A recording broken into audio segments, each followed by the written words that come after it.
Alright guys, so today we're going to be discussing creating the engine and the engine options.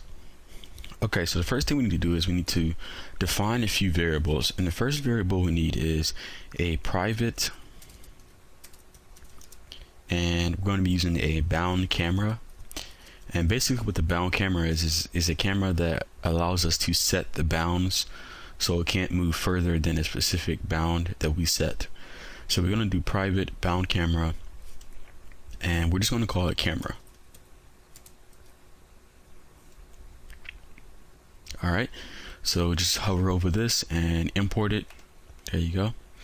Alright, and the second thing we need to do is we need to define our width and height of our game scene, and that's going to be private width, and the width is going to be set to 800, and the height is going to be 480. And basically this is like a default and engine it's like a default Android resolution is 800 by 480. That's usually what most devices typically support, so that's what we're going to be supporting. That's what most games support, and I encourage you to support that in your future projects. So we want to make these integers, or actually we want to make them floats, so just type float here and float here. Alright, second thing we need to do is we need to override a method because we want to create a custom engine. We want to use a limited FPS engine, and what this is basically it allows us to set the frames per second that we want to use, so that way our game can run the same on all devices. So what we're going to do is we want to do @override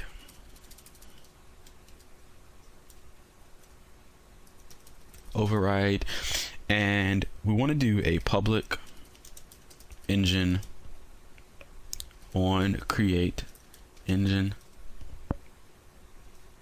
and then as parameters we need engine options and engine options, and enter. Alright, and we want to simply return a engine type, and the engine type we want to return is a new limited FPS engine, and in parentheses it takes two arguments, and the first argument is the engine options that we pass to it, and the second option is the frames per second we want to set, and usually typically is 60, so we're just going to set 60 there and put a semicolon, and we make sure we import the limited FPS engine, import that, and make sure you import the engine. Just hover over that and go to Android, the org.engine, import that. Alright, so there we go, we have our engine object set up, and the second thing we need to do is go ahead and create our engine options itself. So to do that, you just simply need to type engine options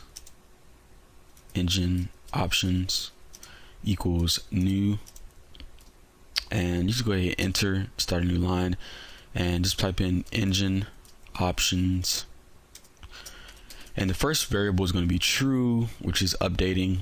Second is screen orientation, and we're going to be working in landscape mode, so we could just set this to landscape fixed.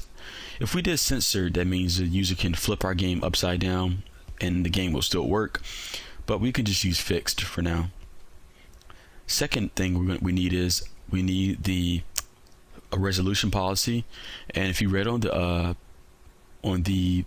and engine basic concepts, I posted a link, and that link basically it gave you guys all the information on the different resolution policies, engines, entities, all that good stuff, all the basics that you need to know.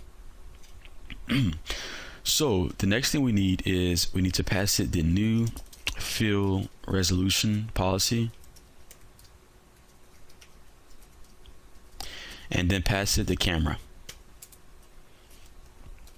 Alright, so the fill resolution policy is a resolution policy that fills the entire screen, so it stretches the game. So instead of putting black bars or something beside your game to make it fit the screen, fill resolution stretches your game, so it stretches your game to fit all the resolutions and devices. So the only thing you have to worry about is a little bit of scaling issues, so always try to use the highest possible graphics possible, so that way when it's scaled up, or scale down, it'll look good.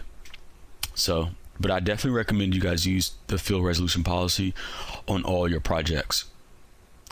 So now we just want to simply go ahead and do engine options and get audio options, because we're going to need some music, and do set needs music to true and set needs sound to true, just like that. And for wake lock, we can go ahead and do wake lock too. Just do engine. Actually, we can leave this alone for now. We can do that later. So now what we're going to do is we need to return the engine option. So we need to do engine option return, and we need to return this object here. So now you just do engine options. All right.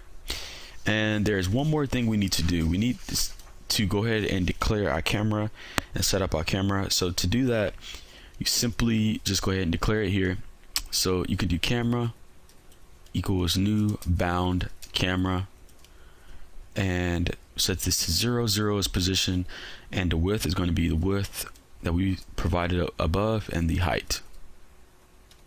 All right, so there we go, guys. We just created our engine options, and we just created our new engine. So that's basically it. Pretty simple with creating engine options and engines. So one thing you want to make sure you do is the camera, since we're making a 2D scrolling game, we're going to be using a bound camera, and because we need to set bounds for our camera so the camera won't go off the scene, and it'll be a mess if we use a regular camera. But with the bounds camera, we can actually set bounds, and we can use those bounds to keep our player in bounds, keep the camera focused on specific points, and so forth and so on. So that's it for creating engines and engine options. In the next section, we'll be starting creating our resource manager and starting to dive into some of the goodies of this entire process.